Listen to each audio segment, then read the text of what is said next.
पोरांनो, तुम्हाला सांगतो 11वी-12वी मध्ये असताल तर अभ्यास करा रे.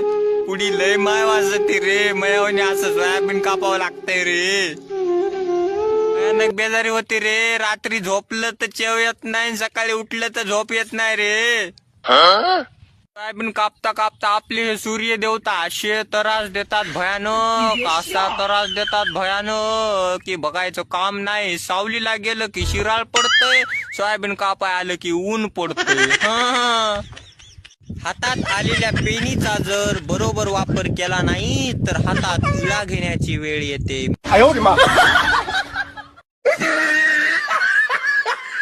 मध्ये गणिताच्या लेक्चरला ते मॅथचं मास्तर इंटिग्रेशन शिकितानी वाटतं इकडे शेती केलेली बरी, आणि शेतात येऊन सोयाबीन कापतावळी वाटतंय ते मॅथचं इंटिग्रेशन बरं रे देवा.